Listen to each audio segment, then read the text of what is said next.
Hello friends, मैं साधना आप सबका अपने यूट्यूब चैनल पे स्वागत करती हूँ। सो फ्रेंड, आज मैं बताने जा रही हूँ कि हैंड वैक्स कैसे करेंगे। आइए वीडियो शुरू करते हैं। वैक्स करने के लिए सबसे पहले ज़रूरत होगी वैक्स की। वैक्स हमने ली है नॉर्मल वैक्स, हनी गोल्ड की cold wax, strips, talcum powder और नाइफ़ लेंगे। सबसे पहले वैक्स को गर्म करने के लिए वैक्स हीटर में डाल देंगे और ध्यान देंगे कि वैक्स ज़्यादा गर्म ना हो, नॉर्मल ही रखेंगे। अगर वैक्स ज़्यादा गर्म होगी तो स्किन जलने का डर रहता है। फिर हम अपने क्लाइंट की ग्रोथ को चेक करेंगे, ये ग्रोथ किस डायरेक्शन में है। फिर हम क्लाइंट के हैंड पे टेल्कम पाउडर लगाएंगे और अच्छे से फैला देंगे पूरे हैंड में। वैक्स को लगाएंगे और फिर स्ट्रिप वैक्स पे लगा के उसके अपोजिट डायरेक्शन में खींच देंगे और हम अपने क्लाइंट के स्किन को टाइट करके पकड़ेंगे जिससे हमारे क्लाइंट को ज़्यादा पेन ना हो। और हम नाइफ़ को कभी भी वैक्स हीटर में डाल के नहीं रखेंगे, उसको अलग ही रखेंगे। अगर हम नाइफ़ से वैक्स लगाते जाएंगे और नाइफ़ को वैक्स हीटर में ऐसे ही छोड़ देंगे तो हमारा नाइफ़ बहुत ज़्यादा गर्म हो जाएगा और जब हम वैक्स लगाएंगे अपने क्लाइंट के स्किन पे तो स्किन हमारे क्लाइंट की जल सकती है। अगर स्किन जल जाएगी तो हमारे क्लाइंट को बहुत ज़्यादा पेन हो सकता है।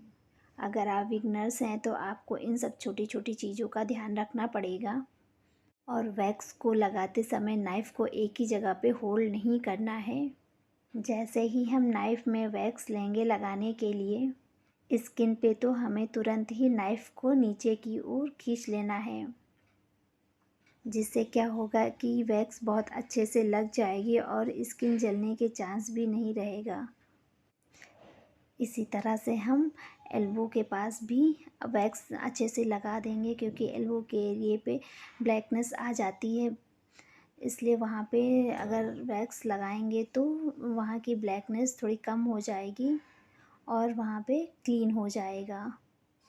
और वैक्स लगाते समय हमें डायरेक्शन का विशेष ध्यान रखना है कि हमारे क्लाइंट के हेयर की डायरेक्शन किस ओर है। हमारे क्लाइंट के हेयर की डायरेक्शन जिस तरफ होगी हमें वैक्स उधर ही लगानी है और उसके अपोजिट हम वैक्स पट्टी लगा कर खींचेंगे। आप देख सकते हैं कि कितना क्लीन हो रहा है। जिस एरिए पे वैक्स हो रहा है वहाँ पे एकदम क्लीन हो रहा है। इसी तरह हम आराम से वैक्स लगाते जाएंगे और वैक्स स्ट्रिप से खींचते जाएंगे।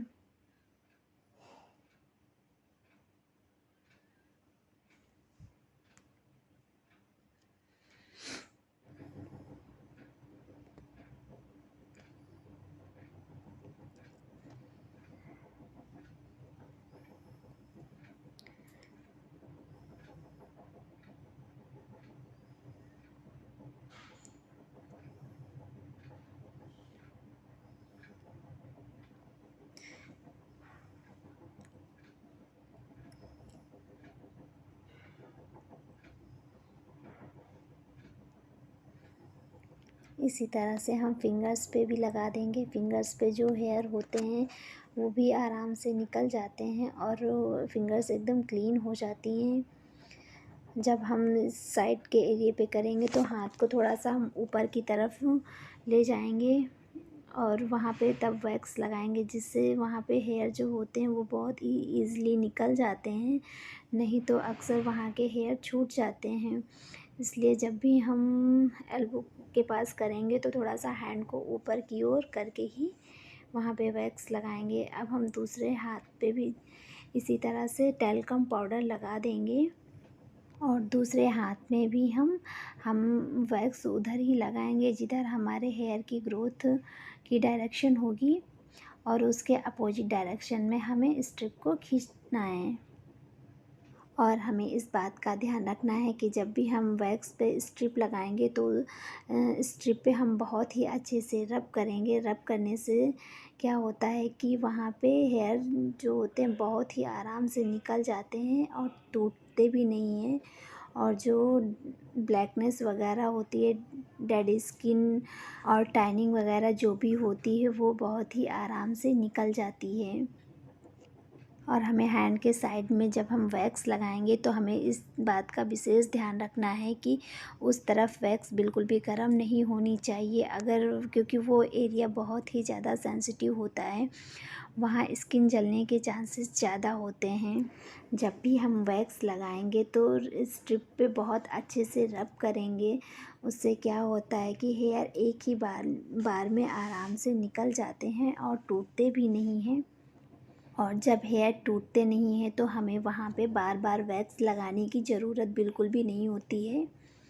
और हाँ, प्लीज़ आप मेरे चैनल को सब्सक्राइब कीजिए, मेरी वीडियो को लाइक कीजिए, कमेंट कीजिए, शेयर कीजिए।